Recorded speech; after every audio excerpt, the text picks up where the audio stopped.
I am so unbelievably late. I apologize, everybody. Let's go ahead and get started with the talks and chatting, shall we?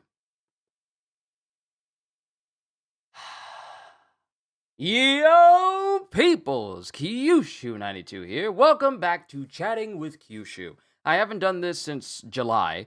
I had to check because, I had to get all like the setting stuff back because it's been that long since I had a session like this. But I just figured I want to have a session where I'm just talking to all of you guys.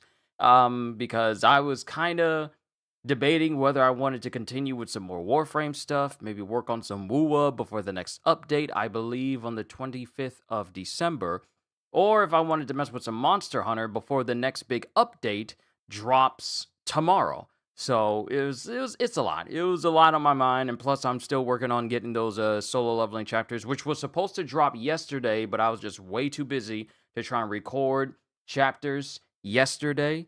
So I'll make sure those come up today. And then Tuesday, Wednesday, Thursday.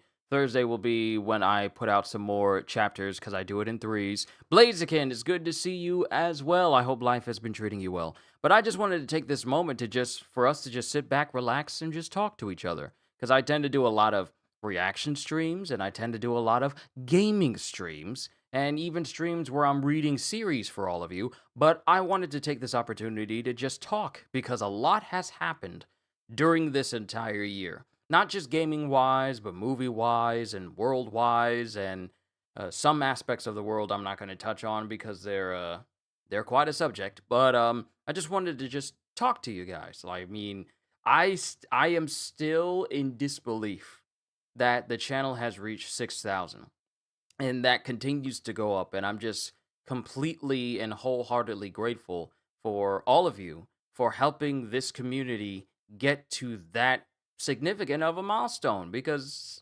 6,000 people is a lot of people. It's not just 100, it is thousands. And I'm just surprised by it. But I am grateful. I am grateful to be put in this position where I get to entertain all of you on a regular basis. And I've already given like an update on stuff I'm going to be doing in this month and what have you. January, I can't really say what I'm going to be doing for the channel as a whole quite yet. Still putting the finishing touches on my 2025 game review video. Just, chopping the right pieces up so that they line up for the review itself, and it should be out before the end of this week. But I am just so Halster, it's good to see you. I'm just so happy that I get to do this regularly. It is truly a blessing. I mean, reading Hunter x Hunter or reacting to anime or reacting to manga on Sundays and different days, One Punch Man on Wednesdays and yada yada. I'm just very, very grateful that I've been given the opportunity to have fun with that. But enough about me and me talking about how grateful I am. How have you guys been? Sincerely, how have you all been? Everyone been good physically and mentally? Because I like to do health checkups and wellness checkups for everybody. Has everyone been doing all right?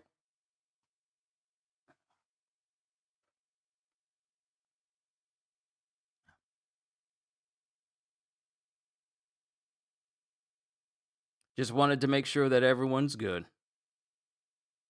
Because there is one subject that I kind of want to bring up that I bring up during like gaming streams and what have you, but talking about it is it's it's better if you guys see my face when I talk about this. But I just want to double check with you guys before we really get knee deep into this conversation.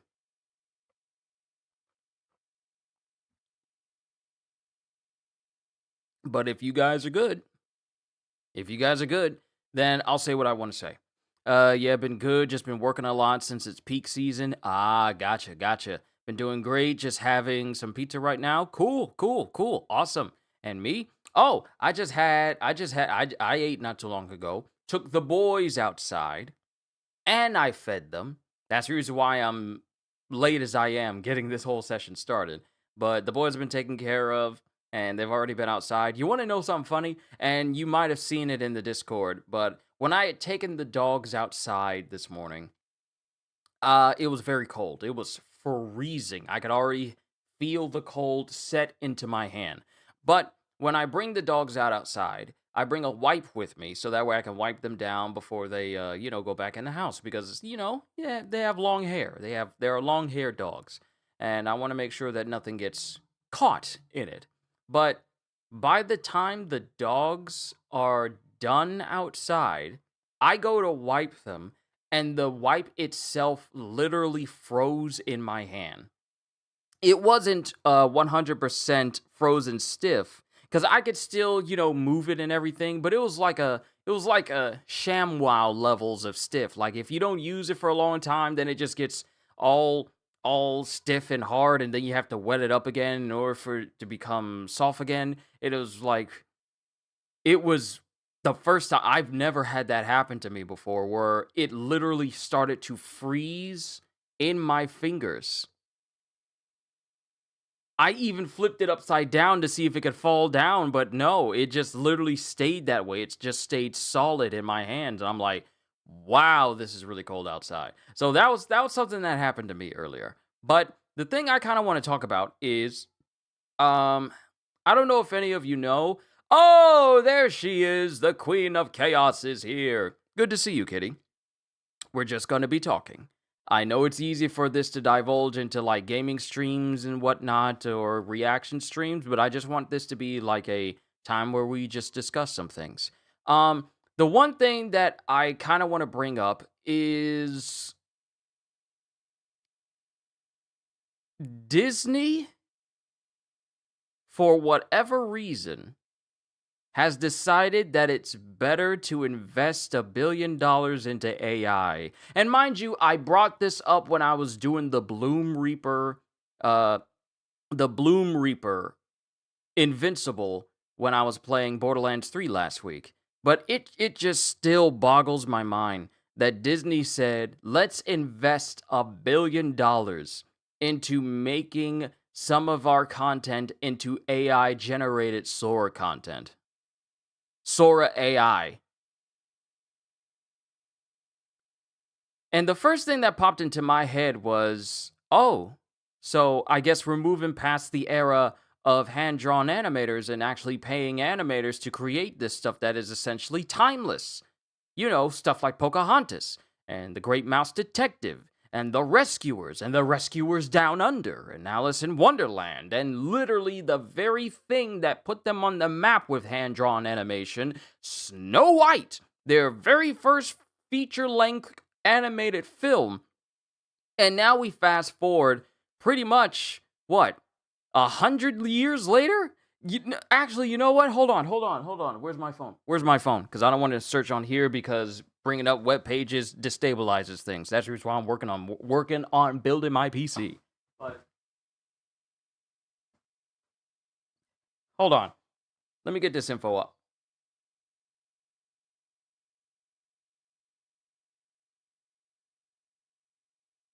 Da, da, da, da, da, da, da.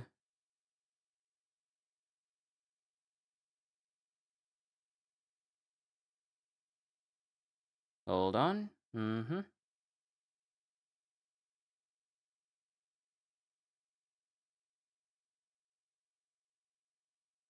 Mm-hmm.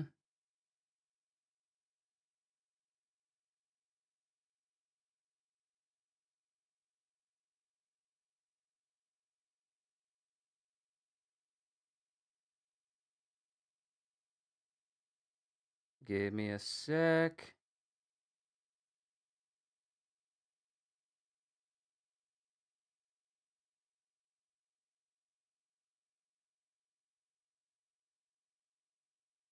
Hey, hey, hey, hey, hey.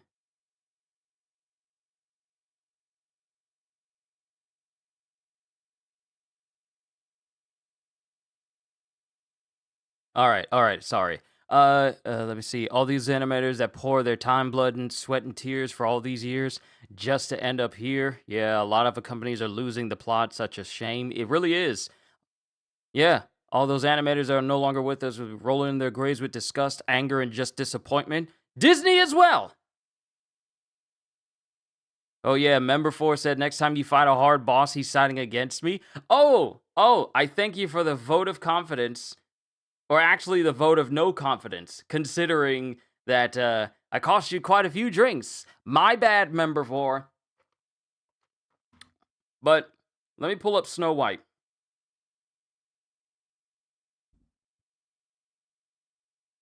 Snow White. Don't give me the 2025 version. Ugh. Disgusting! How dare you put that in front of my eyes as if I want to see it. No, let's get the Disney animated movie. 1937. So it's not almost, we're still a ways away from it being like 100 years. Yo, CDs, good to see you. We're still a little ways away, but it's almost 100 years old. Okay, it's almost 100 years old.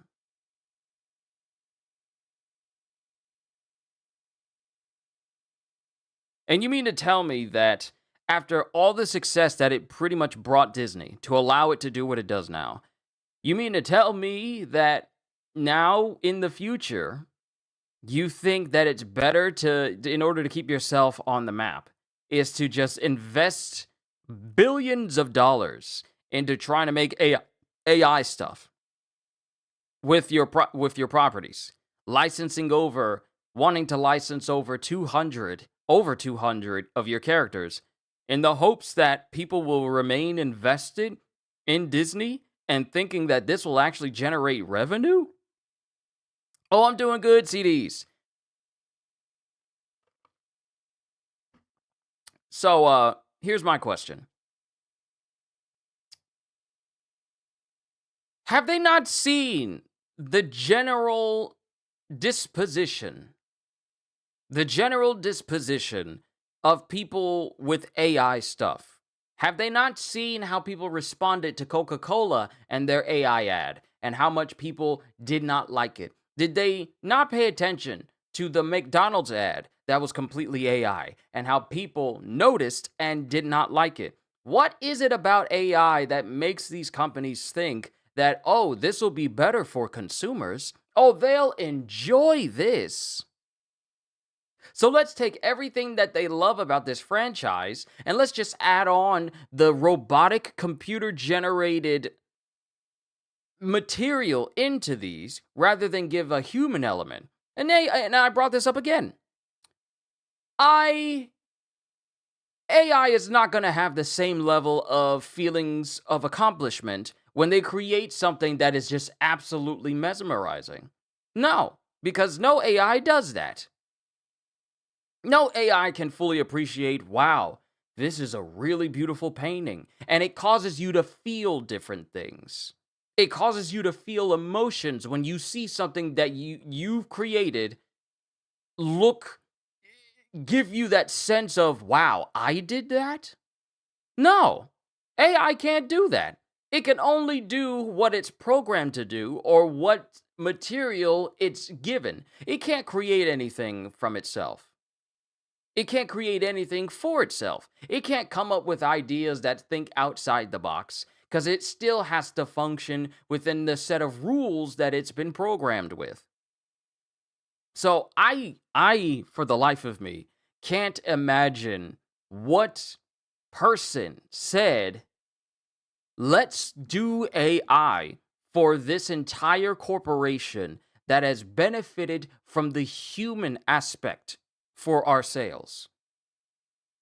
Because I can tell you right now, if Disney tried to do anything AI related for Disneyland or Disney World, probably not many people would go there because it loses that sense of magic and wonder. You know, something that an AI can't create. It can create stuff from stuff that's already been done, such as, you know, hey, AI, create this background image with black smoke and a person walking through it, but it's also sunny and they're holding a candy cane, but their eyes are glowing green. That they can do that, but only because there's already pre-existing things that they have to try and jumble together in order to make it look fine.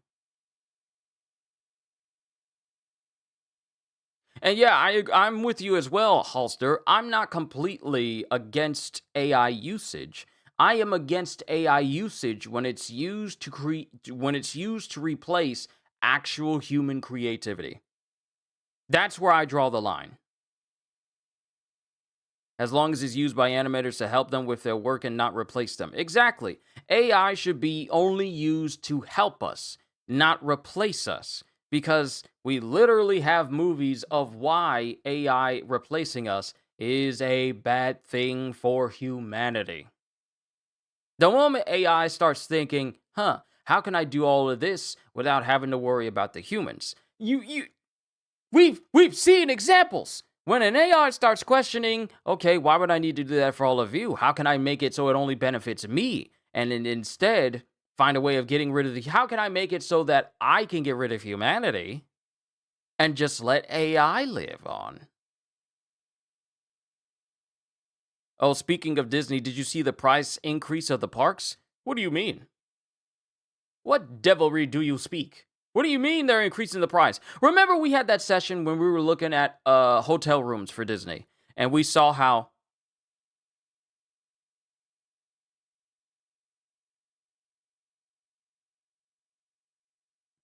I knew I heard something. I knew I heard the boys out. But we had a stream where we were looking at the ridiculous prices of Disney. And didn't some of them go all the way up to like $1,000?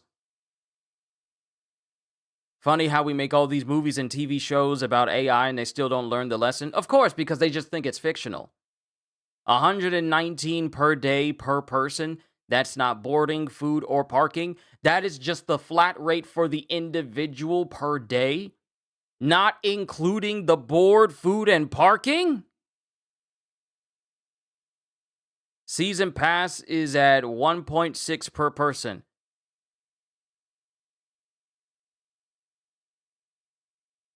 1.6 per person? I hope you don't mean like 1 point...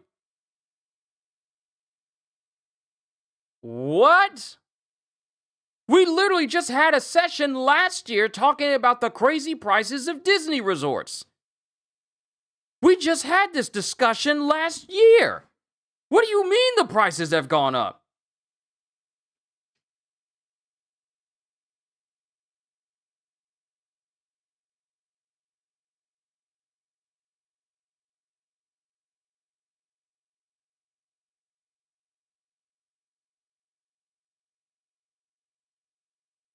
Hold on. How much does it cost? I'm looking it up right now on Disney. Oh, you sent me an image. Well, I was thinking 1.6. I hope it's not 1.6K per person. Per person.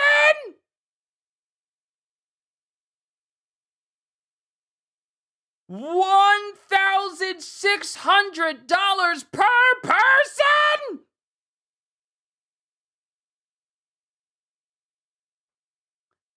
What do you mean?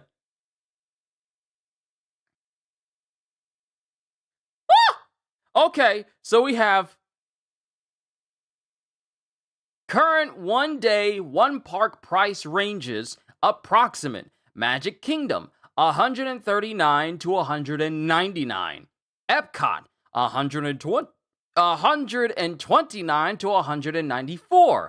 Hollywood Studios, $139 to $194.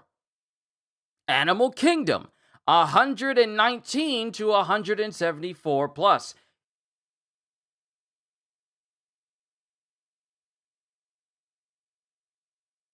Annual passes range from the Pixie Dust Pass, which is $489, to the Incredipass, which is $1,629.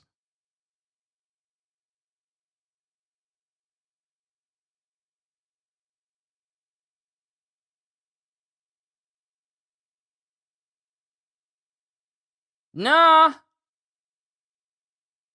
I'm good. Oh, yep, it says it right here. Disney Incredipass, because I have it on Disney.go. Admission to one or more Walt Disney World Resort theme parks during the year with an advance reservation. This pass can hold up to 5 reservations at a time on a rolling basis. No blockout dates apply. Standard theme park parking. What you mean, standard theme park parking? If I'm forking over $1,600, I better have Mickey waiting for me in my parking space every single day I'm there. If I'm paying 4 figures for 1 day, y'all better greet me. What you mean? This is such a good conversation starter. Bro, what do you mean? Here's the bonus. Up to 20% off select merchandise in stores. See, it's a deal. When you wish upon a star, makes no difference how poor you are. Anything your heart desires, when you give us your wallet. It's like, what? What do you mean? How you gonna demand 1.6K and not have free parking or just something special in general? That's what I'm saying. 4 figures, and I have to park like everyone else. And this is the most expensive thing you have. But I gotta park over in lot H, where the last space that is 2 miles away from the resort. And I already paid $1,600. 1 day! 1 day! I need free meals, front row seats, plus bag handles. Look, this is not appealing. This is not appealing at all. $1,600. Save on select dining. Let's go down here to the...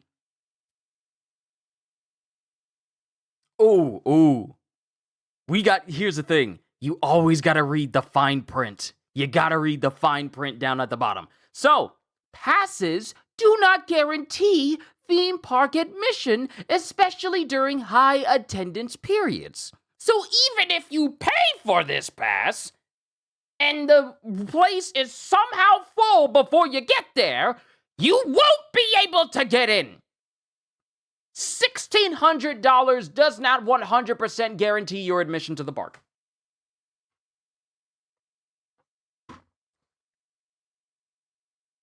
See, if you're just like a regular person, sometimes people don't read the fine print, but you gotta read the fine print, because this is how they get you.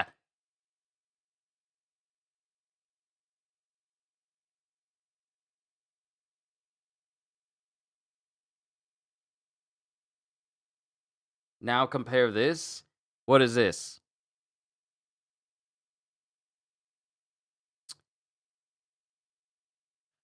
Okay, so here's the comparison to how expensive this pass is. Kitty just sent me a 13-day trip from America to Japan. Costs less than the seasonal pass at Disney.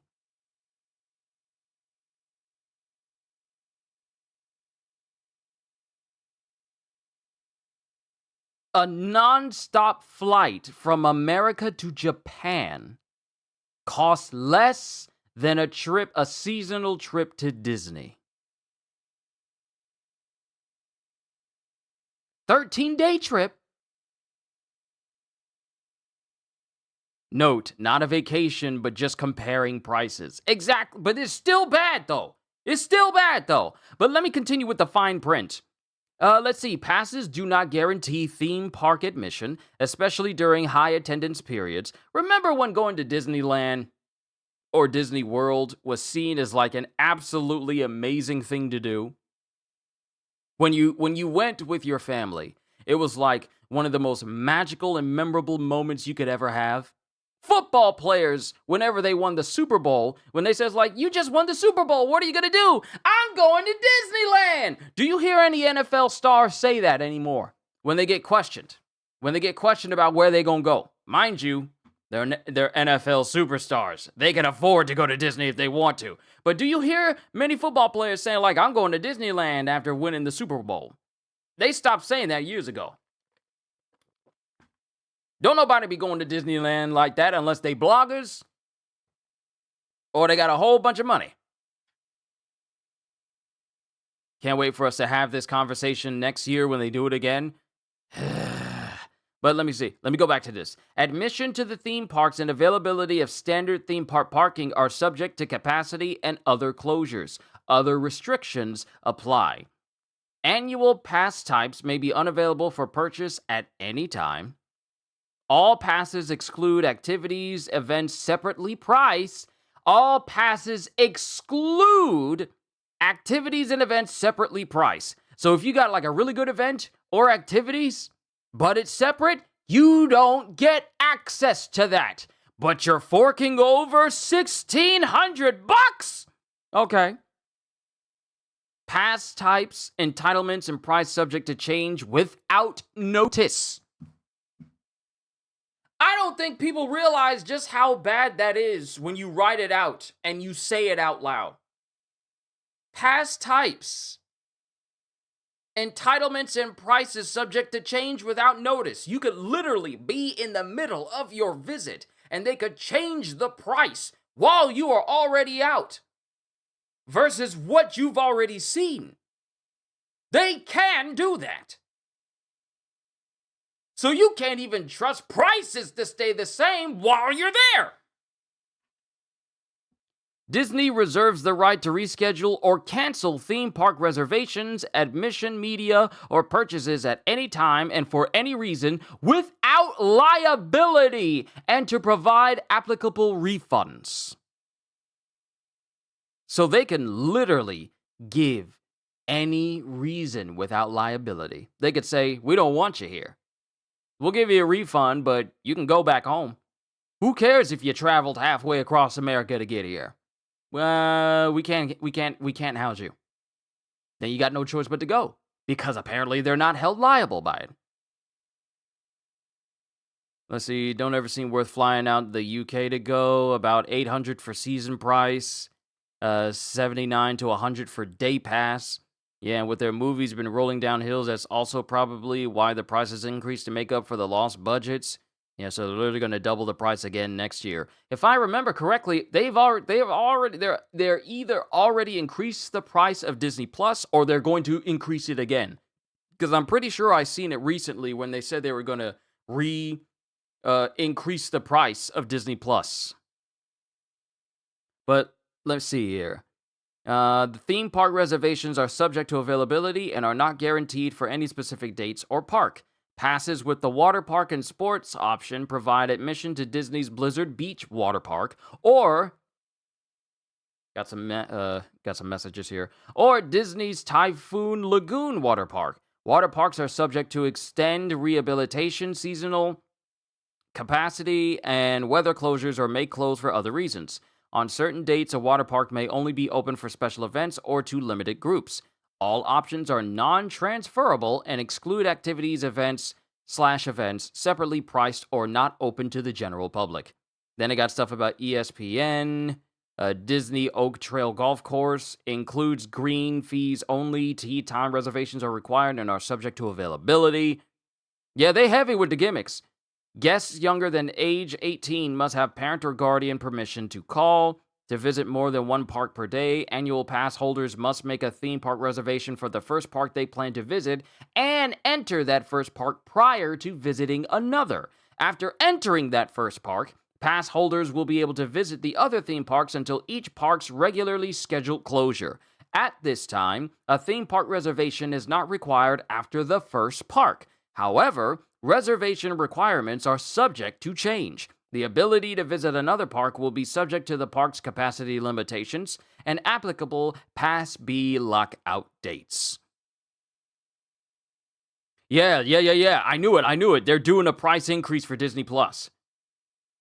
And then you find out that they're increasing the price of Disney Plus, but wasting $1 billion trying to add AI content. And I use the term content very loosely because people don't look at AI content as an alternative to TV shows or movies or even video games. No, we look at it to say like, wow, that's really weird. And then we stop looking at YouTube shorts and we move on. But Disney thinks that there's a market to actually have a section of AI's generated stuff. And they want to invest $1 billion into it. What? And yep, we still got some more stuff. Pass holders must present their valid annual pass ID in the tickets and passes section of their My Disney Experience app, or their valid annual pass card with the pass expiration date and a valid government issued photo ID at the time of purchase to receive the discount.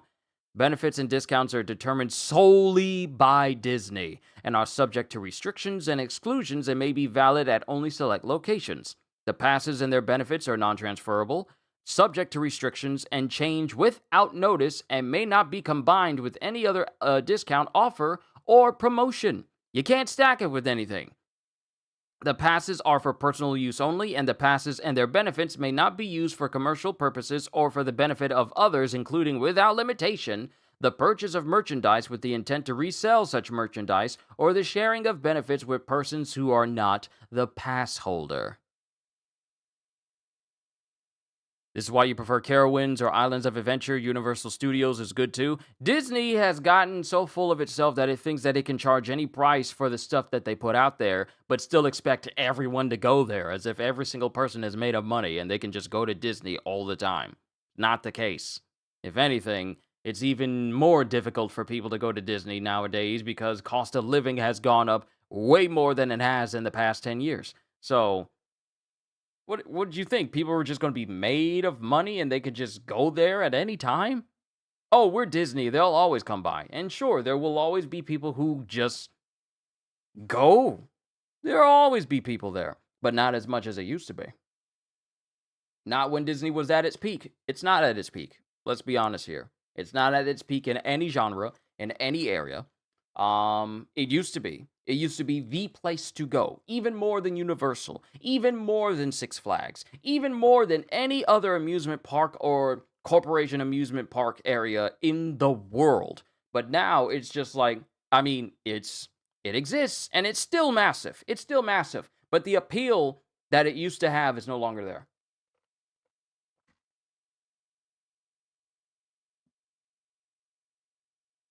I'm just looking at the fine print. Monthly payment program. I want to know. I want to know about the cost of this stuff. I want to know about all the costs. Upgrade passes page. I want to see what prices are. I don't got an account. I'm not going to make one. I do not have like a Disney account or anything of that nature. Let's see. So, the benefits for all pass holders: parking included. Standard parking at our theme parks is included with an annual pass. Shop, dine, play, and save with an array of discounts for pass holders. Perks and extras. And VI pass holder support. We're here to help you make the most of your pass. Ooh, great. They got like a whole thing comparing the prices of it as well. Annual price. Hold on. Let me put the desktop site view of this on. Oh, here we go. Suke now. We going in here. It's been in the mud for years. It has. Can't wait for them to charge for breathing while on their premises too. Next thing you know, they're going to have people put on Celestial Dragon outfits from One Piece. And the only way you can, enjoy your time around Disney without any contamination is if you buy their specific special VIP helmets so that you don't breathe the same air as the rest of the people there at the park.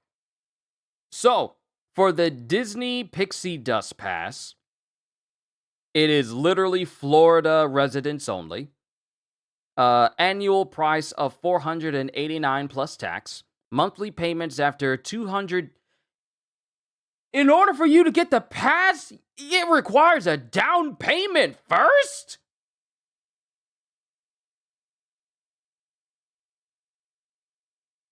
I have never seen a pass require a down payment. Monthly payments after 205 down payment, Florida residents only. So for anyone who lives in Florida, I believe CJ lives in Florida. Yeah, you need to you got to have that extra first just to get it. So yeah, 27 per month with 12 monthly payments with 0% APR. Up to 3 held park reservations on a rolling basis. On weekends, Saturdays and Sundays, and during peak and holiday periods, and that's the blockout dates. That's the Disney Pixie Dust Pass. For the Disney Pirate Pass, also Florida residents only, annual price is $869 plus tax. $61 per month with 12 monthly payments and 0% APR. And park reservations up to 4 held at a time on a rolling basis. And blockout dates are during peak and holiday periods. Then we move on to the Disney Sorcerer Pass. Florida residents and eligible Disney Vacation Club members only. Annual price of $1,099 plus tax. $81 per month. $81 per month for the monthly payments. 5 held park reservations, and blockout dates are on select days during select holiday periods. Then we have the last one, the Disney Incredipass, which means that the only ones who get to benefit from a lower pass for annual passes are people who live directly in Florida. The ones who everyone who gets access, everyone who gets to enjoy the benefits for the eligibility is all the way at the most expensive one, Disney Incredipass. Eligibility, all guests. So the only thing that's available to all guests is the most expensive annual pass that they have, with only those who live in Florida getting the cheapest ones. Anyone outside of Florida, give me that $1,629 yearly. So, $1,629 plus tax, $128 per month with 12 monthly payments and 0% APR, up to 5 park reservations held at a time on a rolling basis, and no blockout dates. And then you have the optional add-ons for water park and sports options and Disney Photo Pass downloads. Wait a minute. Hold on.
All right, I'm back. Disney. Okay, this is what I was looking at before. This was what I was looking at beforehand. Get unlimited downloads of your magical memories with this annual pass add-on option. Just 109 plus tax for the year. So you can't take pictures, or are they saying that if you want to? Okay, let's see. Oh, this is what it means. Get unlimited downloads of your magical memories with this annual pass add-on option. Just 109 plus tax for the year. With Disney Photo Pass service, you can get everyone in the picture with photos and video opportunities at select attractions and iconic park locations across Walt Disney World Resort.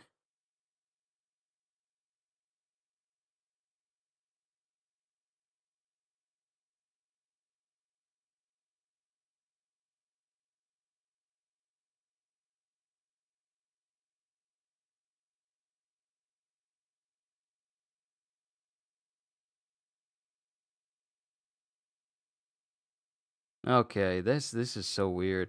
Already have park admission. Consider upgrading your ticket to an annual pass or upgrading an existing pass. Plus, Florida residents can spread out the payments on an annual pass. Uh, Terms and conditions, park entry, what you'll need, eligibility for Disney Vacation Club members, monthly payment program for Florida residents. Monthly payment program is only available to Florida residents with valid ID. Must be at least 18 years old. Okay. So this is just like the regular stuff. Yeah, even if one day I become a billionaire, at the very least be somewhat wealthy, I'm never going to go. I'm going to go to Disney. Seems like a waste of money for all that. It really is. Because one of the greatest things you could have brought back from Disney was like a pair of Mickey Mouse ears. That lets you know, and you could only really get Mickey Mouse ears from Disney back in the day. And that's how people could tell that you went to Disney. Nowadays, they just have like Disney stuff all over the place and you can get it wherever. So it kind of loses its appeal because you just see it everywhere now. But for the life of me, it is crazy how expensive they've been getting over such a long period of time. Now, another thing I want to look up.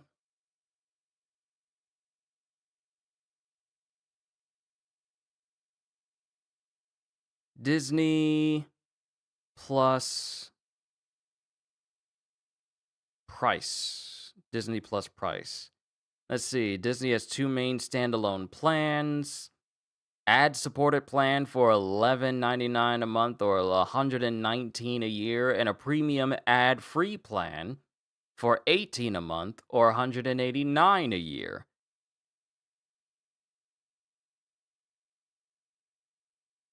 So of course you know how a lot of companies are starting to do away with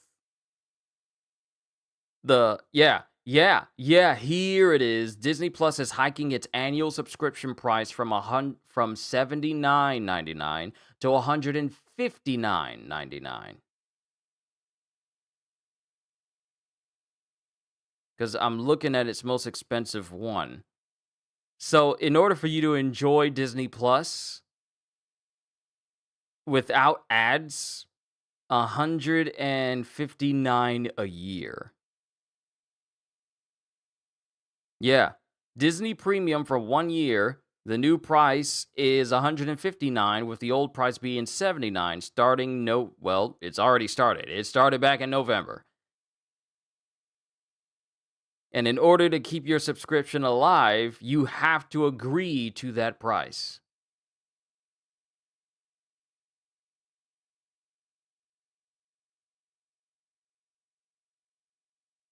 I'll never understand it.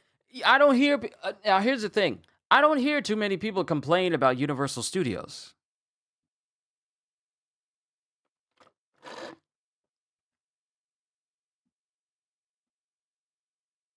I don't hear people complaining about Universal Studios or whether they gone downhill.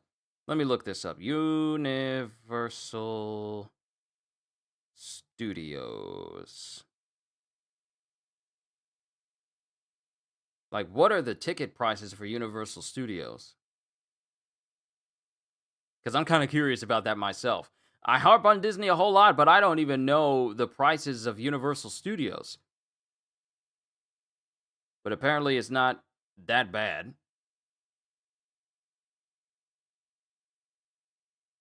Universal Terra Luna Resort rates from $190.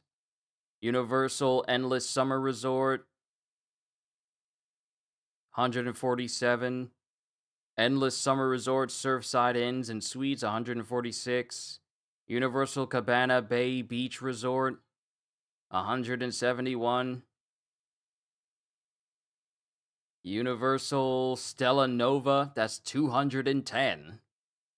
187, 282, 550. And that is Universal Helios Grand Hotel, a Lowe's hotel. Early park admission, themed kid suites, club level rooms, dedicated entrance to Epic Universe. Wow, that is hefty.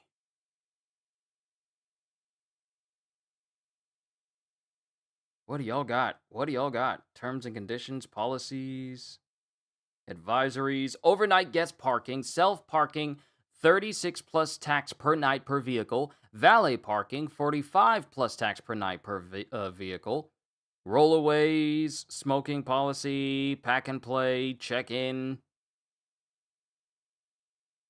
This stuff is expensive too.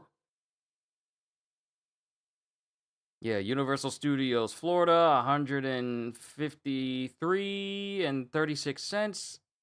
What type of passes do they have? I'm kind of curious. I'm kind of curious about the passes they have.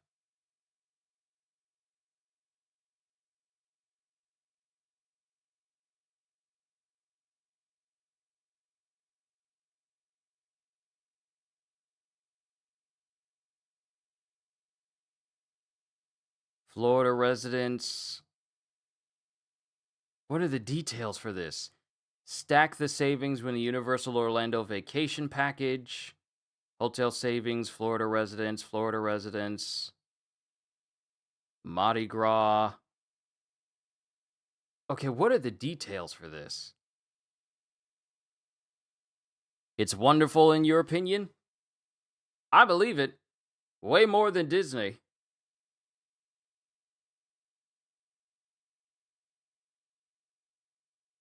It'll probably take me a minute to go through every single one of them. Yeah, it'll probably take me a minute to go through every single one. I just had an issue with Disney charging that much money for an annual pass. That just seemed so egregious to me. Cause what has Disney done to return such antics? And I mean specifically, what has Disney done lately to make people say, Disney is doing so well, I want to go to Disney? What have they done? The Marvel Cinematic, the MCU continues on. It does. Granted, it's not as epic as it has been during the days of the Infinity Saga, but it still continues on. And Star Wars, it's there. It is so crazy how Star Wars under Disney has fallen off so far, with the only real major saving grace being Andor and The Mandalorian. And that's it. Not Book of Boba Fett, despite the fact that I like Boba Fett. Book of Boba Fett didn't really garner that same level of praise that Star Wars had in the past. The Acolyte definitely didn't. The sequel trilogy really took everything we loved about Star Wars and then decided, let's duct tape you to the driver's seat, put a big old cinder block on the gas pedal, but have you go careening off one of the steepest cliffs in the Grand Canyon. And we're going to have you conscious during it. That's essentially what happened with Star Wars. And whoever's in charge of Star Wars has been trying to gain favor and make it relevant again. I feel like the only thing that garners praise from Star Wars are the video games at this point. It's not the movies. It is really not the movies. Even though they're still trying to make them, I kind of really fell off of Star Wars because I used to be the person that would look up info about Star Wars on a regular basis. I used to look it up all the time, like learn about Mace Windu and his past, and learn about his actual history before Disney came in and said like, well, the only thing that's canon is what's been in the movies. Pretty much just dismissing everything that happened in the TV shows and in the books and anything extra. Let's just make it so that only what you see in the movies counts as canon, but not the countless amounts of stories that have enriched many, if not all, of these characters in this series, which was a very, very, very dumb move by Disney. You got all of this, and Star Wars is no less popular, is no more popular than it was beforehand. If to be frank with you, its overall opinion from people is far less than it used to be. I used to love everything about Star Wars. I wanted to learn about the Force. I wanted to know who was the first Jedi, how long has Yoda been alive, just how many people has he trained. Every single youngling in the Jedi Order, apparently. Every single person. Because he's been around for almost a full-on millennia. But now my desire to look into anything that's Star Wars related is basically next to nothing. Next to nothing. Because they've allowed people to take control of this series and just basically run it into a ground. Like Leslie Headland, or whatever her name is. When she did The Acolyte, it really put into perspective that Disney has lost the plot on how to hire people who are actually good at their jobs and actually professionals and actually have success stories behind them that would actually bring Star Wars into, because I feel like if you had anyone but Leslie Headland doing The Acolyte, you probably would have had a better series, because Leslie Headland has little to no credits whatsoever to garner her to make her be relevant enough to be trusted with the franchise. And there's only some glimmers of hope that Star Wars is fine. Just the makers of Andor. I still haven't seen Andor. I still haven't seen Andor, despite how good I heard it was. There are so far and few between people who are capable of giving us, like, actual good Star Wars amidst the people who don't know how to do Star Wars right and expect us to like it. And then when it fails, it's our fault. No, it's your fault. You took what we liked and made it bad. Of course, we're going to tell people not to watch it because it would be a waste of their time. It would be waste of a subscription to Disney Plus to watch this stuff. So yeah, as you say, Blaziken, Star Wars has just fallen off. There's no direction. No, there's no direction, and they still want to make more trilogy movies to continue the story of Star Wars, despite the fact no one likes the sequel trilogy and the direction it took. What do you mean? Let's get all of these well-known actors that we grew up with the original trilogy, bring them back, make them laughingstocks every chance we get, then kill them off, and then expect us to just go with the flow with the new bunch of idiots that we have this time. Because let's be frank here. Poe, Finn, Rey, they are no Luke, Han, and Leia. Not even by a little bit. Yes, you'll get the occasional little girl dressing up as Rey during Halloween, yada yada. It's all well and good. But it's not the same. That same appeal is not there as it was when you had people dressing up as Luke, people dressing up as Han, people dressing up as Leia. Those looks are timeless because their characters are timeless. Rey, Finn, and Poe, they are literally just characters that, just seem to have the spotlight in the newer movies. So Star Wars as it is, it's like it is nowhere near where it used to be. The fight choreography for lightsabers has just like fallen off a cliff. It used to be these people were trained, and seeing people do, like, if you look at the original trilogy, Obi-Wan versus Darth Maul, that whole choreography was just absolutely beautiful because it was actual choreography. People, it was like a dance of blades. There was a certain elegance, a certain refinement to it. And no, you can't say that Rey isn't refined or had no training, because they literally did a whole movie showing a whole section where it was showing her training because of backlash, because she was such an expert at everything. You can't tell me that she wasn't taught how to wield a lightsaber, but they still made it look bad. Like, what happened to stunt coordinators? You know, professionals that were good at this. Hey, you put a lightsaber in Hayden Christensen's hands, that dude is swinging his saber almost as if he had just left the set for the final recording day of Revenge of the Sith. And mind you, he is still there.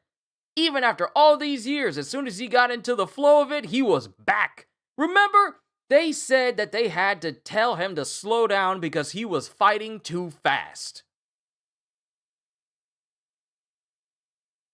Oh, don't Rey is such a bad character, as is Finn, but what upsets me more about him was the potential his character and story had. Yeah.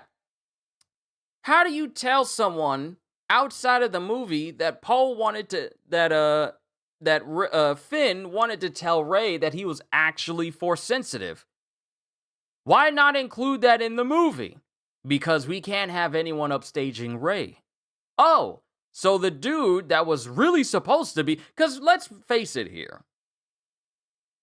When they had the trailer that showed Finn with the lightsaber, that set a precedent that he was going to be relevant enough to hold it, and it was gonna have a story significance. No, all it was him trying to fight Kylo Ren, who made short work of him after a while. That's it. And then it switched over to Rey, who was actually the one who's supposed to be wielding the lightsaber. So it wasn't even a good bait and switch. You literally, who's Rey? Oh, Rey is the new female Jedi character from the newer Star Wars trilogy. R-E-A. I mean, R-E-Y. That's her name. So, they set like a, welcome back. They set like a precedent to make it seem like Finn was going to be the main character. And we literally started the movie with him. But then we just switch over to Rey, and then all of a sudden it becomes important that Rey is the focus. And throughout all three films, she just struck me as like a real big fish out of water that we're supposed to automatically like. And this is nothing against Daisy Ridley. She can only work with the material that she was given. This is nothing against Daisy Ridley at all. She's a wonderful actor, beautiful person. But Rey is a horribly written character. And the fact that she was also supposed to be seen as this girl symbol for icon for girl empowerment just shows you that the people who wrote Rey apparently don't know anything about how good girl empowerment actually is supposed to be. Because there are already examples. Lara Croft, Sarah Connor, Ellen Ripley. There are so many different characters. Is this one of those women who can do no wrong? Kitty. We brought this up when I was playing Star Wars Jedi Survivor. And I remember because I was playing through the intro and I had a whole rant about it. About how Disney doesn't know how to write strong female characters without it seeming like everyone around her is either stupid or a jerk to the main character. Or the main character, female main character, is so ridiculously overpowered and smarter than everyone that we're supposed to take her confidence and self-assertiveness as a sign of strength. And Rey is that sort of character. Not to mention it was Luke and Anakin's lightsaber too. Yeah, that made it worse. Because it almost made it try to insinuate that maybe Rey has a connection to like Anakin or Luke. And the case was, no, she can just sense the Force echoes around it and that's it. There really was no reason for her to get Luke and Anakin's saber at all. There really was no logical reason for her to get her hands on it. So it was, oh boy. It was bad. And I, during the time when I wasn't really like fully 100% invested into this channel as I am now, I did a review for The Force Awakens and it says like, oh, it was one of the, I was naive. I said it was one of the greatest. It was the best Star Wars film I've seen. And then I said that for The Last Jedi. Once again, I was naive. Incredibly naive. It took me looking at actual professionals of criticism for me to realize, oh, this is a bad movie. So, with that knowledge in mind, and I saw The Rise of Skywalker, my entire view of Star Wars as a whole was just like, I walked out of that movie theater with just no feelings of happiness, no feelings of a satisfying conclusion. It was just dumb. And we're supposed to be rooting for her. Yeah, she was a Mary Sue character, and the audacity of them to make her a Skywalker, too. Here's the thing. She wasn't a Skywalker, but they thought they were doing something smart when she was asked at the end of Rise of Skywalker, I don't care if I'm spoiling because no one cares about the movie. At the end of Rise of Skywalker, a random woman in the desert, no idea why she's in the desert, she's just out there in the desert. Random woman says, like, who are you? What is your name? And she says, Rey Skywalker. No, that's not how that works. You don't get to take the name of people whose entire legacy was literally, saving the world. Saving the galaxy. You don't get to take the name of, you didn't earn that name. You didn't earn it. You were literally just bumbling and fumbling around, and you just happened to win because of dumb writing and dumb plot.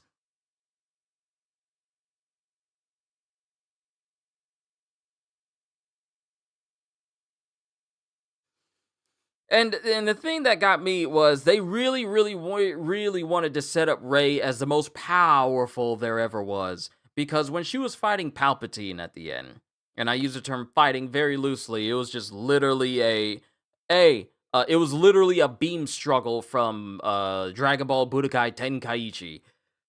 And something that Mace Windu had no problem doing with just one saber, now we give her two sabers, and she uses those sabers to reflect the lightning back onto Palpatine, which didn't kill him when it happened to him the first time with Windu back in Revenge of the Sith, but all of a sudden his lightning is powerful enough to literally sear the flesh off of his body and then disintegrate him. Sounds awful and unappealing? It is. It is. It's not a good movie. It's not a good movie. Because it takes everything.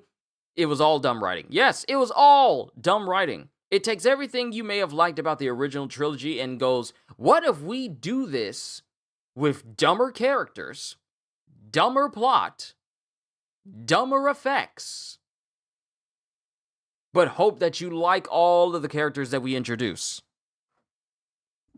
It was not good. It was not a good movie whatsoever. It was actually so bad that people lost a lot of faith in the Star Wars property after those movies dropped. And mind you, you'll have people who are just diehard Star Wars fans, so they'll defend it to this day. But the sequel trilogy is beneath even the lowest rated Star Wars film. Yeah, it was not a good sequel. It was not a good sequel at all. Her becoming a Skywalker spits on the Skywalker name. Exactly, it does. She is a Palpatine. She is literally the granddaughter of the Emperor. That explains one reason why she's so strong. However, what would have been smarter writing would be her taking her name Palpatine, and instead of it being a name that instills fear, she could take a page from the Skywalkers and use that name to instill hope.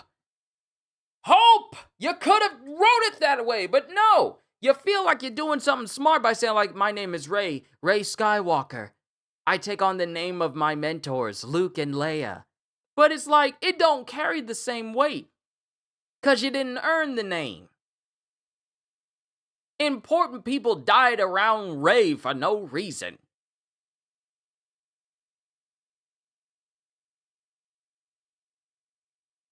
Always feels like there's something on my eye. So no, it was poorly written. It was bad. And it just shows it, and it showed that there are certain people in Disney who are in charge of these Star Wars properties who are not good at creating stories. Yet they are given access to these incredibly large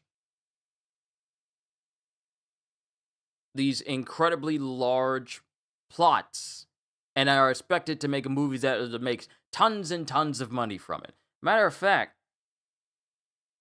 because even though, let's see, that would have been such a good story of her using the Palpatine name for good. It was right there. Of course it was right there, but they chose not to take it. Rise of Skywalker. Let's see. Box office. Budget of 416 million. What was the box office?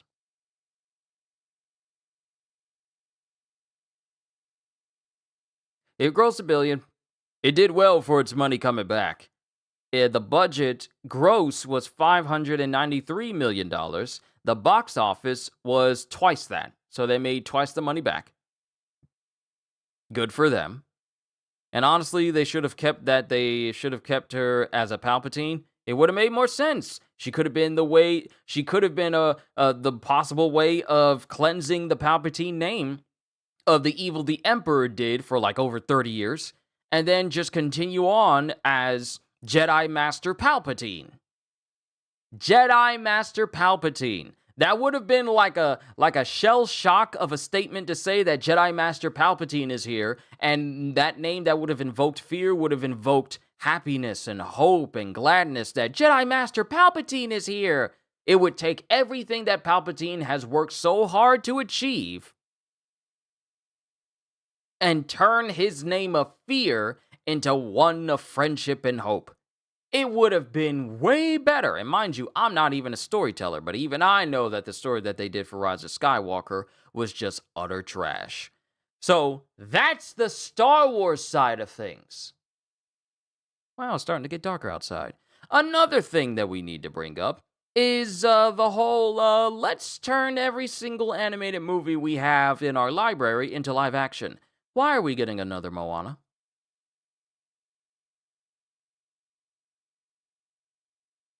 It hasn't even been 10 years since the last movie came out. Since the original Moana came out. Why are we getting another Moana?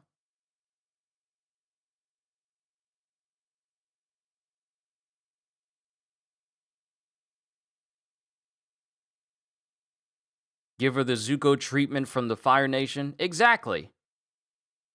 There's literally no reason for this live action Moana movie to exist. Oh! CDs. You don't know? You don't know? We are getting a live action Moana movie. Yeah. Yeah. Live action Moana.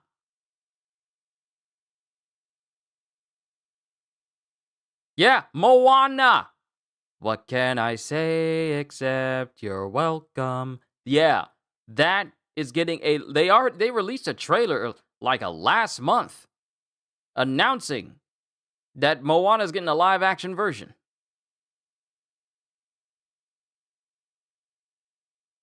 The original animated movie isn't even 10 years old. Okay, with The Rock. Yeah. Yeah.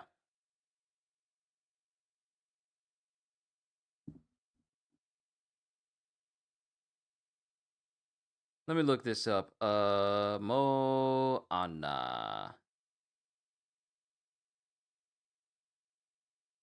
Yep, slated.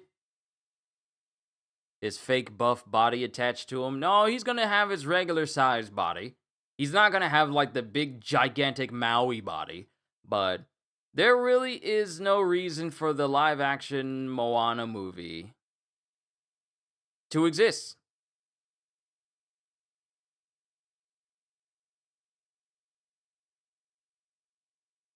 Yeah, live action Moana and also a sequel to the animated movie. So they're gonna do Moana 2 live action as well? Why?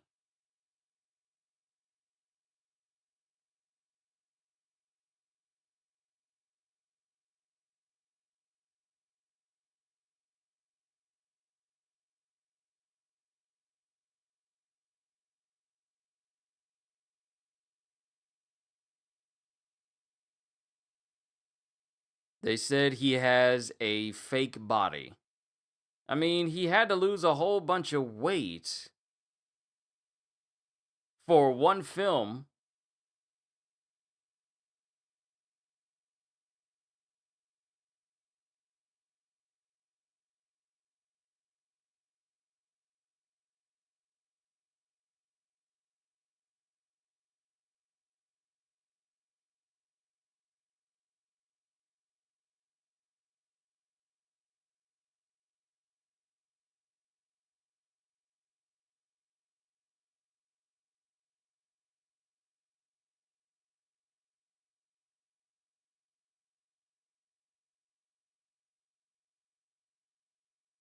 Are we sure that's a fake body?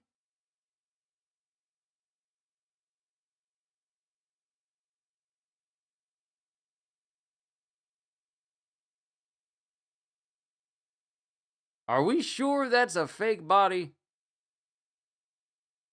Look at the arm. I'm looking.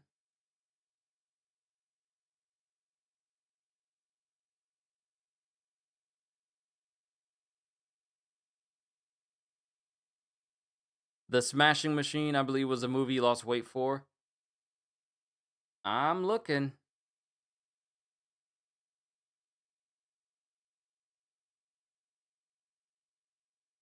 Hmm. What'll probably help is if we see him in motion in the trailer. Oh no, don't worry. I'm actually looking at the forearm itself. Ah, yeah, he clarified he had to sport. Yeah, it is a bodysuit. It is a bodysuit. Yeah, it is a bodysuit. Clarified that he had sported a bodysuit while filming the live action remake. He said it himself. Because doing the Smashing Machine, he had to lose weight, but the bodysuit gives him that way more Maui buff look. Okay, so he did say.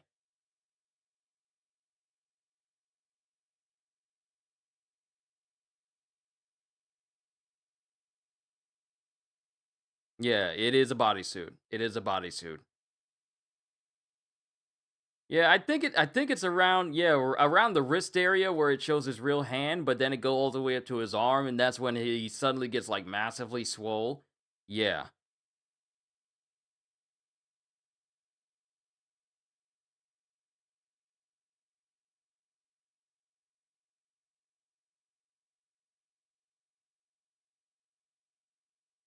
Yeah, yeah.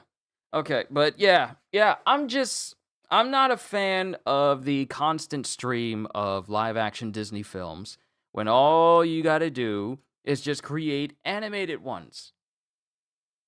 That's another good indicator that it's a bodysuit. Yeah, because the wrist is like this size, but then the arm gets really, really big going forward, and it's got to look a little bit more natural. Like, it would be weird if you see my regular hand here, and then all of a sudden, it just gets super wide as it goes further down. But I'm just tired of all these live action remakes from Disney.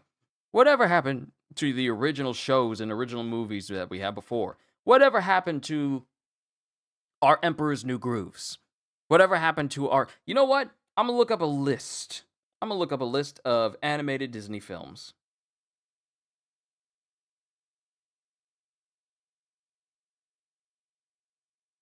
Whatever happened to our Atlantis? Now, mind you, the only thing that they're really doing for animation now is just straight up 3D. We don't believe in hand drawn animation or 2D anymore? Because it's not like it's lost its appeal. 2D will always be relevant. But let's see. Let's see. All right, I completely forgot that they did Lilo and Stitch. I also completely forgot that they just completely left out Gantu and just had Cobra Bubbles be the big villain of the movie. Because, Too expensive to have a full-on CGI character for a Disney film, but, you know. Treasure Planet, that was a good one.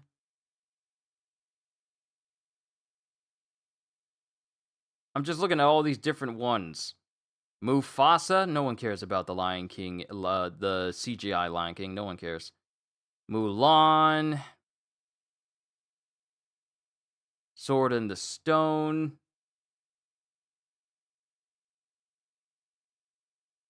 Hunchback of Notre Dame, like, oh, Brother Bear? They will never have animation on the same level of like Brother Bear and Treasure Planet. Treasure Planet was my movie. Oh, they are not doing Aristocats. They are not doing Aristocats. They had like a Chinese stereotype caricature in that. That would have been very, very insensitive. So they are definitely not going to do Aristocats. Let's see, Dumbo. I need to be more specific. 2D. And then I'll get off of Disney because there's something else I want to discuss as well. Gaming stuff. But 2D Disney movies. Lady and the Tramp. Yeah, they did that one. But you know what's really odd? It's so odd that Lady and the Tramp never released in theaters. It just released exclusively on Disney Plus. So it was like I won't even say it was silent dropped when the live action Lady and the Tramp movie dropped. It just happened to drop at a certain time on a certain day and it was just available, but it was like, "Oh, it's out there." Okay. Not major fanfare or anything. It was just out there. Let's see.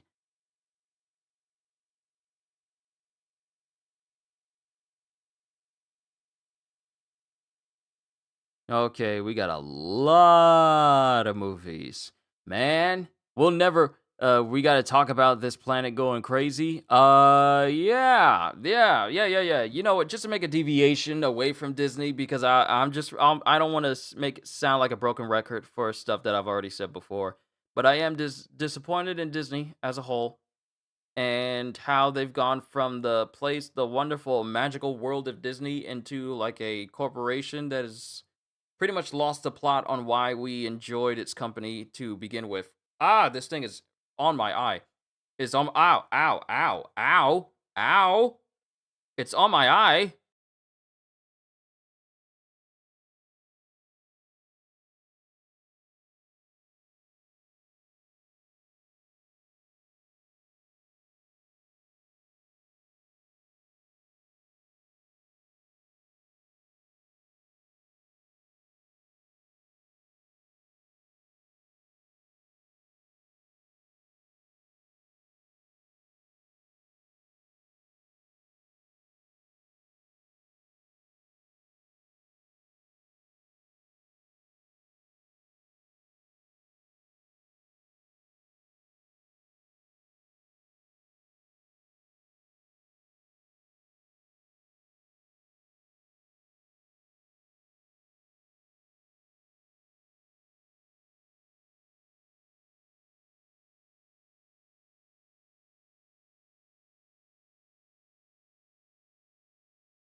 I have not seen the Supergirl movie trailer yet.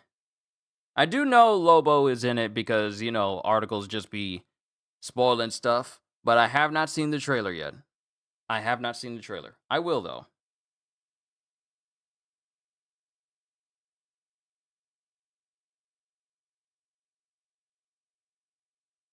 But yeah, does anybody know this artist named Boichi? No, I do not. Oliver and Company is another Disney animated film I love. Oh yeah, I love it too. Why should I worry? Why should I care? Like, they don't make Disney films like that like they used to, and I miss them. I miss them a whole lot. Trailer to what?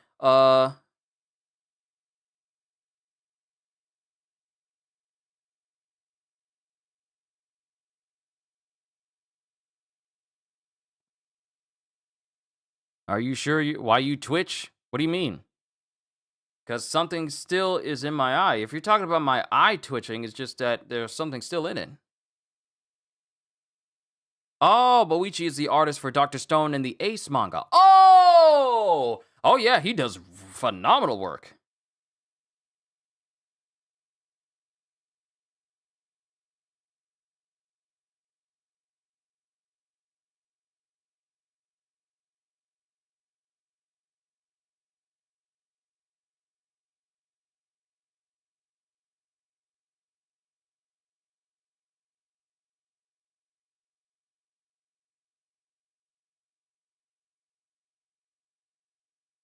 I know I'm messing with you. Don't do that. Yeah, he did the drawing. Yeah, okay. Yeah, going back to what Kitty was saying earlier on, the weather and just things happening around the world geology wise and seismology wise has been crazy. There have been so many eruptions of volcanoes within the span of 2 months that I have never seen. We have a seismologist in over on Discord, and he specializes in tracking these things. And over the past 2 months, I've seen so much activity within a short frame of time, within a condensed area, that it's absolutely crazy. And we saw before Japan was hit with that earthquake, before we got the major news, before we got the major news of that earthquake happening, he showed us, because he shows us, actual data of earthquakes that happened in real time. He showed us what the earthquake that was happening near Japan, and then a day later we hear that we start to hear the fallout of the earthquake that happened in Japan that struck over I forget where, but there has been so much seismic activity around the world in such a short amount of time that it's absolutely crazy. And mind you, I've never been big on volcano and seismology stuff, but because of the people I hang around, such as Kitty, who's like into geology and such, I've just learned so much about it. But every time I see like an image of, oh, there's at least like 14 earthquakes and 2 eruptions happening within this short frame of time along this coastline in Italy or near Japan or in near Singapore, it's like it's crazy how much activity has happened throughout the world thus far. And I feel like it's just been way too many eruptions as a whole. I know we don't have any control over that, but it's been a lot.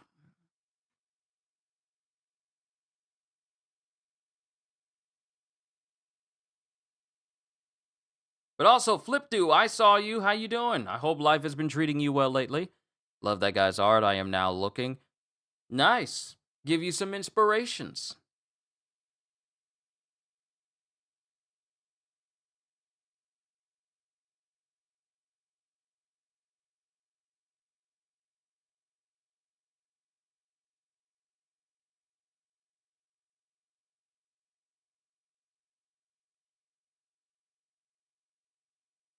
What's really scary is the amount of large earthquakes. Yeah, there's been a lot of them. You've shown me pictures. You have shown me plenty of pictures of all these earthquakes. Doing good, brother? Good to know! Ooh, I forgot to tell you. I don't know if you play One Piece Pirate Warriors 4 at all. I do. I've been working on it a whole lot lately, creating shorts and whatnot and just getting footage here and there. Jump Festa is supposed to be happening this weekend, and they're apparently supposed to be showing footage of the newest batch of DLC coming to One Piece Pirate Warriors 4 that includes the return of Eneru, the addition of King and adding Zephyr. Gotta go. Hey, Kitty, thank you for stopping by. I hope you enjoy the rest of your day. I still got to do those solo leveling chapters after I'm done here, so I'll upload that to the Patreon. So don't worry, I'll get that sorted out before this evening is over. But they're finally going to be showing footage of Eneru, King, and Zephyr being added to the game after so very long. What I'm hoping for is that when they add Eneru, he is not a sky type, he's not a technique type, he's a speed type. Because I feel them making Kizaru a sky type kind of does a disservice for him. Because even though he can basically float in the air, it doesn't mean he just flies everywhere. I think we talked about it before, but no, I don't own Power Wars 4, but I do follow the DLC news ever so often. I'm a Dragon Ball Xenoverse 2 man myself. Ooh, I haven't played Xenoverse in ages. I got the PS5 version, but I haven't played it in ages. It feels like forever since I played through Xenoverse. I love the music. I always loved the music of Xenoverse. Maybe I'll have to pick that up again one day. But I'm excited for more Pirate Warriors 4 news concerning the DLC, because what I really hope it does is it adds more stuff for us to do. Because many of us, especially us people who played the game since launch, even though we got like Roger and the different missions with Roger and Kobe's Combat Chronicles and everything there, it still needs like some extra stuff. It still feels like it still needs some extra stuff for people to come back, even if they complete everything within the game. Like a Horde mode would be amazing. A Horde mode would be amazing where it's just like an endless mode, not going through stages like it does with the Kobe's Combat Chronicles, but an actual mode where we are just facing off against increasingly difficult enemies one after the other, and it's constant. You know, like an endless bounty mission that we have in the game already. So I would love that. But I really hope that they make Eneru a speed type and not a technique type. So that way he can, you know, have the advantage of being able to move at the speed of lightning, which is what Kizaru should have done. I, for one, feel like with the Egghead pack, they should have given us Rob Lucci was fine. Awakened Rob Lucci was fine. Bonnie was fine. The fact that she got her form future where I'm the most free form, her own Nika form, as a free update, still amazes me to this day. Because it was free. Gotta go, my man, but it's always very fun talking to you. Of course, Flip2, and I thank you for even taking this amount of time to talk. I really do appreciate it. Probably see you over on Roger's side of things if you happen to be over there. But, yeah, you have a wonderful rest of your day, and I will see you next time. But what was I talking about? But yeah, Bonnie getting her own Nika form after the fact, after the anime showed it, and the fact that they can add that as an update just puts into perspective, if they wanted to update characters and give them additional forms or movesets, they can. They can. They could give me Kizaru as a speed type and we get his Egghead outfit. And then he's just moving at light speed and kicking everybody. Because nothing against his Amaro Murakumo sword, but I honestly feel with his moveset, they really nerfed Kizaru in the game. Because I feel with his combos, him using a Mataras, which is him just, you know, blinding people with light, it should not be a move that takes up an entire combo string. It should be a move where he can just use it as a special move. You know, with me being able to, you know, use his special moves or use his form change where he just turns into light. That should have been a special move in and of itself. So it can be like an instant stun, but it's something you got to charge up every now and again. And his actual moveset should have really focused on him kicking because that's what he does a lot of. And Egghead just showed that, yeah, the speed that we see him traveling at, that dude can go faster.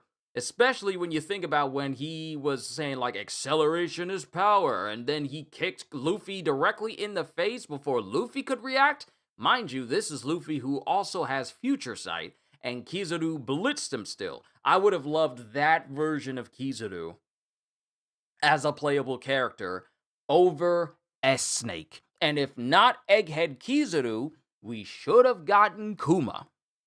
That's my take. But the thing is, S Snake is actually the most overpowered person in that entire pack.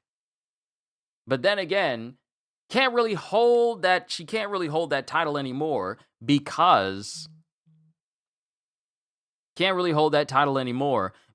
with Bonnie getting her Nika form, apparently from what I've been seeing and what I've experienced myself, Bonnie is capable of knocking people out just as heavy as Shanks when he's using Divine Departure. Because in Pyro Warriors 4, Shanks' Divine Departure was also a bonus for people who bought the next character pass for, all the characters that we're supposed to be getting.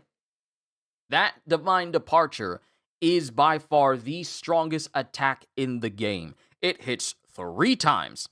It hits once, vacuums in people.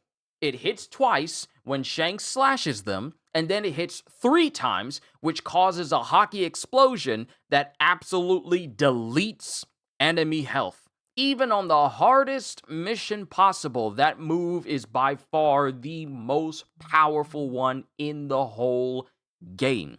Apparently, Bonnie, when she's using her Liberation Nika Punch, along with Luffy in that special, apparently it's just as strong as Shanks' Divine Departure. However, Shanks has multiple hits that do the same amount of damage each time. So if the health is deleted on the first hit, I mean, they're pretty much dead on the second and third. But Bonnie, hers does like the flat damage on top of chip damage that Luffy does in the background as well. So it's kind of crazy how Bonnie and Shanks now have one of the most powerful specials in the entire game. And it was just added as an update for Bonnie. So what I'm hoping for is that Eneru, I mean, he was not the first Logia that we've encountered in this series, but he was the first Logia that was ridiculously overpowered. And this is before, actually, when was Skypiea was after Long Island? Yeah, I think Skypiea was after Long Leg, Long Island.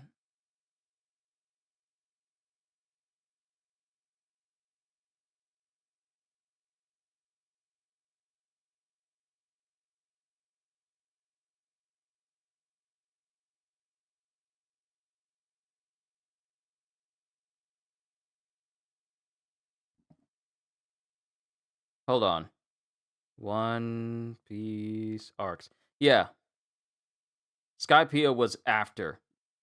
Yes, Skypiea was after. So, Eneru being pretty much the most powerful Logia we encountered before we encountered Kuzan, seen as like this absolutely almost invincible devil fruit before Luffy came along. I really do hope that they do Eneru justice. And I also hope that they bring some additional stuff. Because if you look at the additional bonuses that we got because of the character pack that we got 3 additional skill slots, which allows us to slot in more stuff for these characters and make them even more powerful than they already are. I mean, Whitebeard is a monster. Because I can put his special move enhancement, which takes up 2 slots, I can put that on him now. And moves that were already killing folks kill folks 100 times over now. So Whitebeard really is the strongest man in the world at this point. So it's just really good. But I really hope they bring additional ones with them because the space, matter of fact, you know what? It's probably best if I show you. Because we can do this live.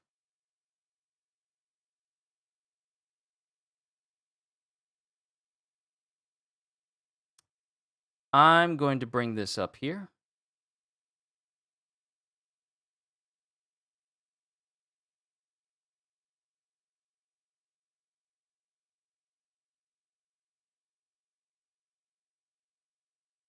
It'll come up in a sec.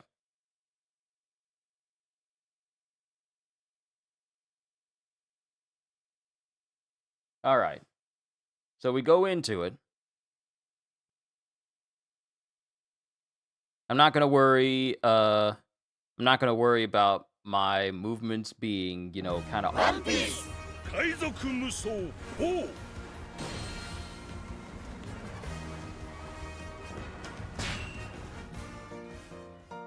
Just to give you an example, this is what we got when we got the egghead characters.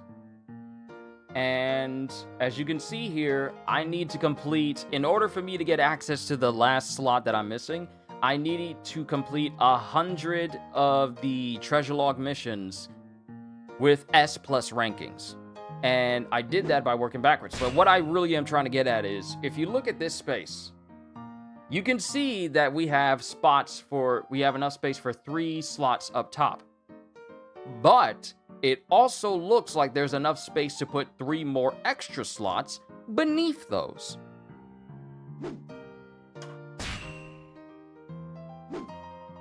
So what I'm hoping for is that when they bring Eneru, King, and Zephyr, they also bring some extra content, so it's not like, you know, kind of dry when we're playing. Kind of dry as we're playing these characters. And as you can see, what I did basically was I went through this entire list. I started on the hardest difficulty first. And then worked backwards. So, and I did every single thing.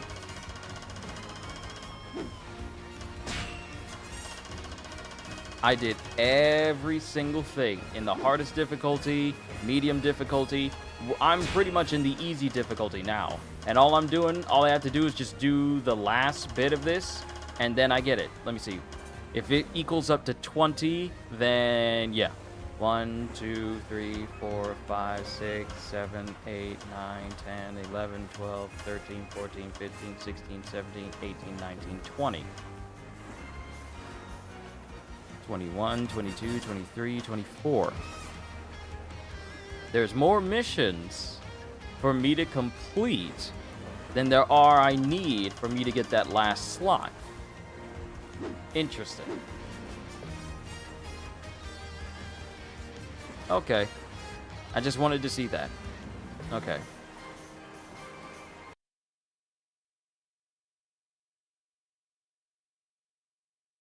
So yeah, that's basically what I'm hoping for. Hold on. Let me turn that off. But yeah, that's essentially what I'm hoping for.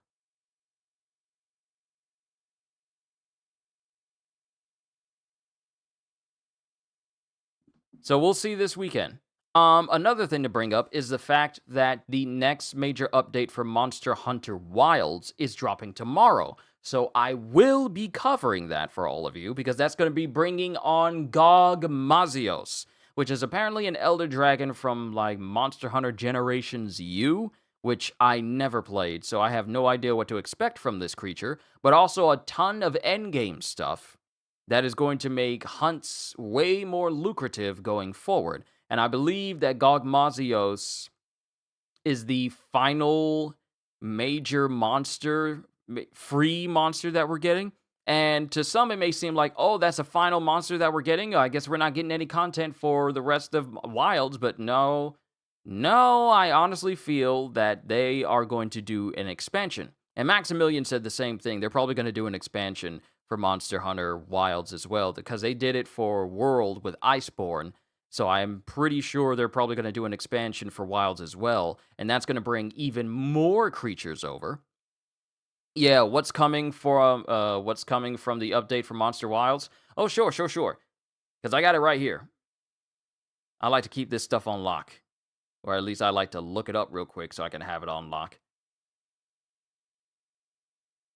Update info. Okay, so for version 1.4, it's been a minute since you played it. Don't worry, Blaziken, I got you. So version 1.4 is supposed to be dropping Tuesday, which is tomorrow.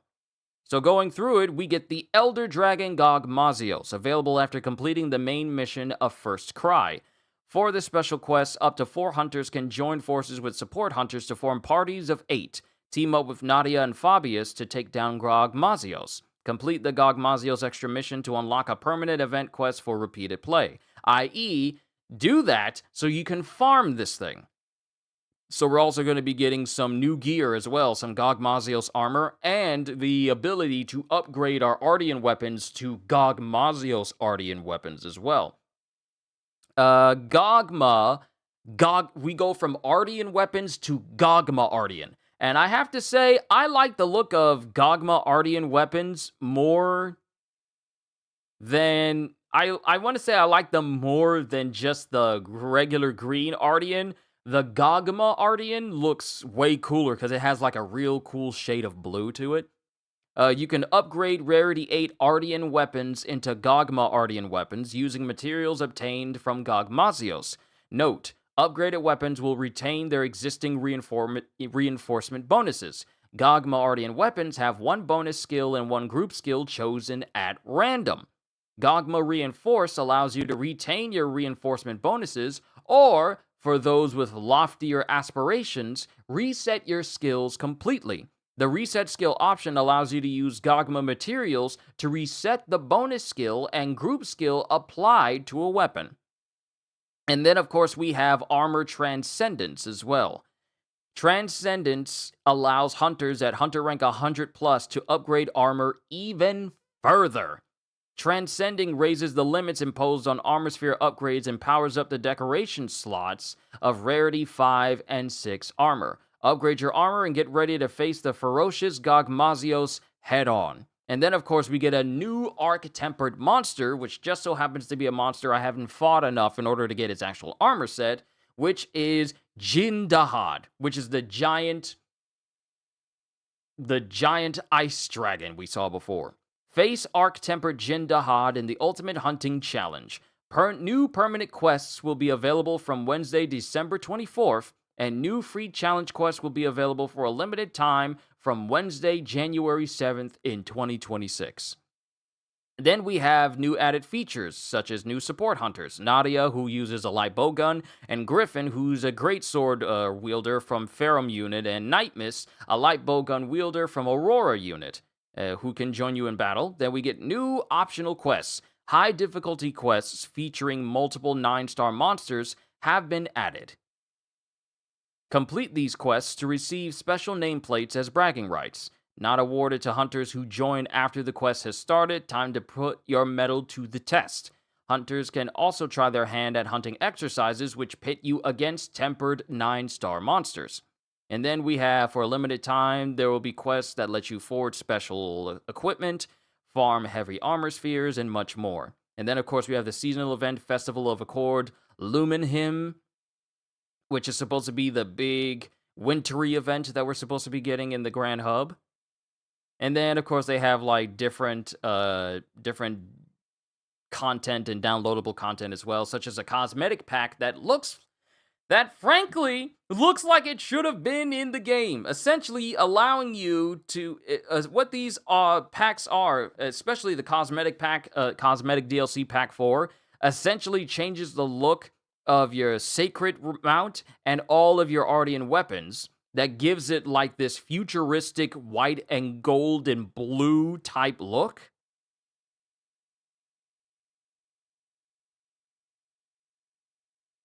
And then, of course, they're also saying they're committing to improving stability and performance because, as many of you know, the PC version of Monster Hunter Wilds has been going through an incredible rough patch when it comes to the game being stable on PC.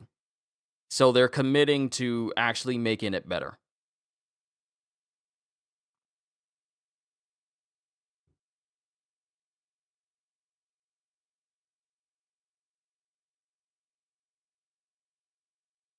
But that's what's happening with Monster Hunter Wilds. After that, it is pretty much, I don't think there's anything else dropping this month for any game that I know of, especially ones that I'm playing. So it's pretty much just kind of freed up for the remainder of December. And then we move into January where things just start to pop off again in 2026. And I cannot wait to see you guys in that new year. But how long have I been doing this session for? I didn't want this to be overly long. I just wanted to get some things off my chest and also talk just a little bit of certain things. But I think we covered up quite a bit.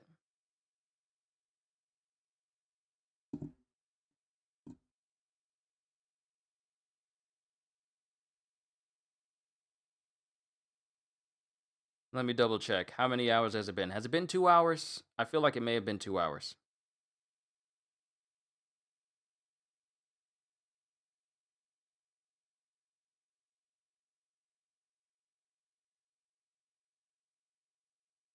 It won't even let me tell how long I've been active. When did it stop doing that?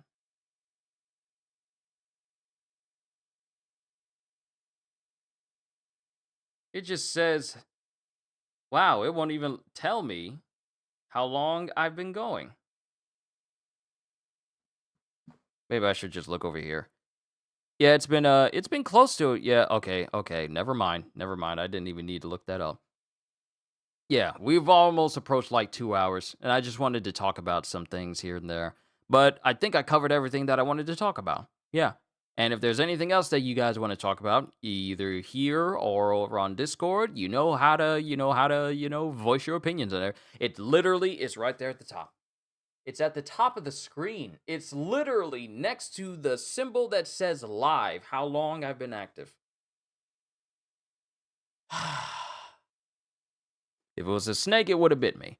But I touched on everything that I wanted to, and we will definitely have another session like this. I don't know if we're going to have another one this month. We'll probably have another one for the start of January, specifically one to talk about what we are probably going to be doing for the year of January, the expectations that we're going to achieve for this channel starting in January. I don't do the whole New Year's resolutions things, but I do have goals that I intend to reach next year that I am absolutely going to be working hard to achieve.